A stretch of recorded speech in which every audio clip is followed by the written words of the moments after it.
Brodes Media.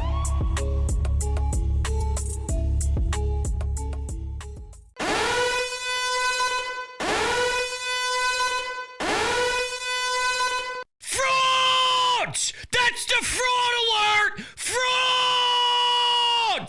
Boo!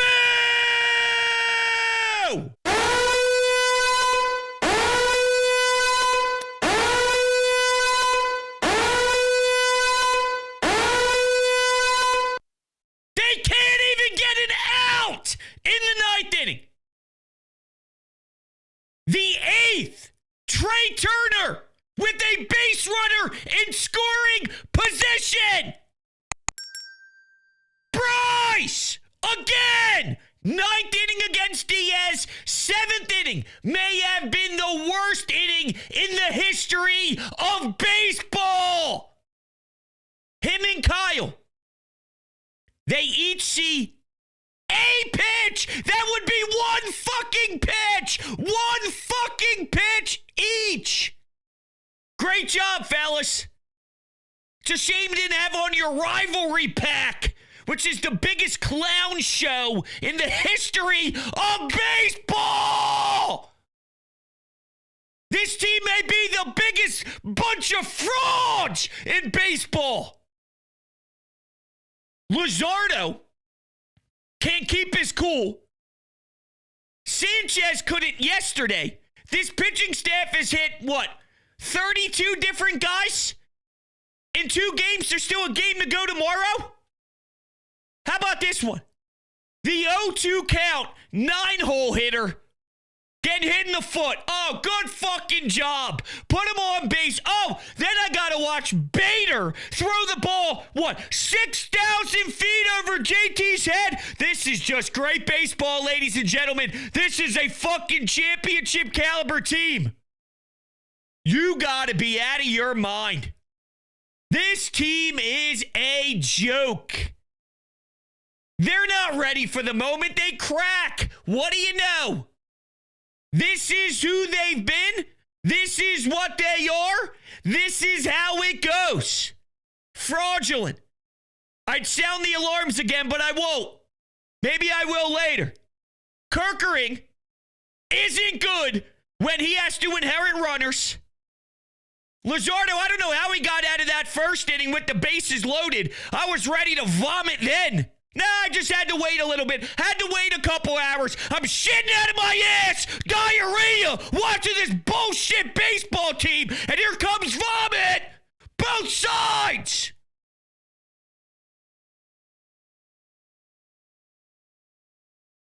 This is unacceptable.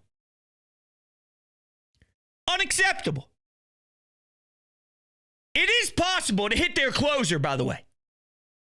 Again, that ninth inning from your NL MVP candidate, right? Because that's what the graphics are saying. Shohei Ohtani, Kyle Schwarber. You can't be going through a hideous stretch like this. We count on you. We desperately need you. Get a bomb. Hit a homer. Do something offensively. You don't play the field. This is your gig. We need you. He's falling apart right now. I love Kyle. I love Bryce. But I got to hold them accountable.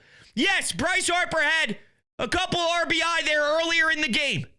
Crunch time, though. I need you in crunch time. And yes, historically, he's had those moments. But I need them now. Now. Do you know how long ago Bedlam at the bank was? I'm a father of 2. A father of 2 now. That wasn't the case. I didn't have 2 daughters the last time that happened. Come on, man. Let's go. That's how you win this time of the year. And you know what? That 8th inning. And right now, I guess people don't understand logic on Twitter, which shame on me for ever imagining there's a world where that is the case. But I tweeted out, I'll read it for you verbatim, actually. So maybe you could tell me if I'm off base. Because this was the tweet that's getting backlash. What does that Alvarado spot even mean if he's unavailable for you when it matters?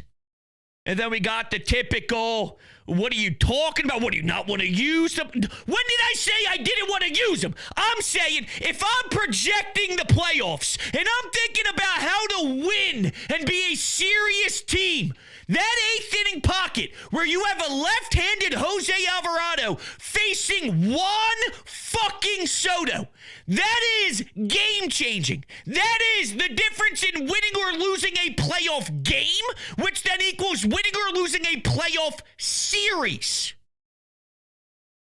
He's not there for you. So while I understand you're in a race, I said it at the time when he got reactivated, you have to use him. But if you win a game in August with a certain style to what I look for, whenever you talk about regular season sports, I try to take away things that I then can utilize, digest it, and then I say, this is how we can win in the playoffs. I use the data of the journey to try and see how we can put the puzzle pieces together to make it work in October. This puzzle piece is going in the trash at the end of the regular season. So while it could be big for the right now, which I acknowledge, aren't we trying to look at this as a test? Wasn't that why this Mets series was huge? On top of what I wanted, which was taking your hands and putting it around their jugular and choking them out to death, which the complete opposite is happening. You're giving them real life. You're giving you're zapping their bitch asses, zapping them, and now they're actually generating breathing. It's embarrassing. It was about putting your Timberland steel toe boot on their necks. But at the same time, it was a test to see if they had a certain DNA. Hey, they're failing. They got a fat F. Boo! But if the test is using Alvarado and I can't use him later, then I don't know what that info means. That's all I'm trying to say. Sorry it doesn't move the needle for me. Sorry I'm not giving the guy a standing ovation for hurting our chances of doing anything. Not that this team was going to do anything anyway.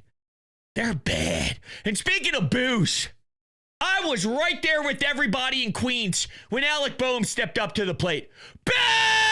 That's me. Boo! Can't stand him. Can't stand him.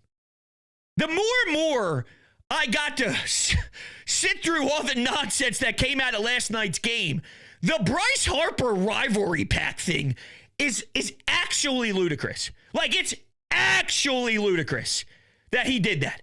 That he wore Mets colors and all that. I mean, it's crazy. It's insane. I'm so dumbfounded. How about that? I got audio for it too. I don't know if now is the time for it. I wanted to wait until the very end. Maybe I will, because now is not the time for it. But I'm just saying, between that and Boehm complaining and stopping the game for 20 minutes, grounding into a double play, but it didn't bother him earlier in the game when he had an RBI. Like, they're just not serious. That's not a serious team. You don't wear Mets, the rivalry pack. Oh my God, it's the biggest clown show in the world. I love Bryce, but it doesn't mean you're not allowed to criticize these guys. And with the Duran thing, the first game against the Nats, I thought, fluke. Then it happened the second game. The Phillies still won, but I thought it was strange.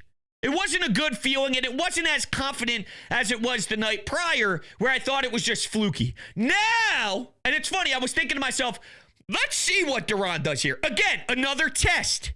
Because while the Nats are pesty, and I don't even think the Mets are that good, but the Mets are better than the Nats.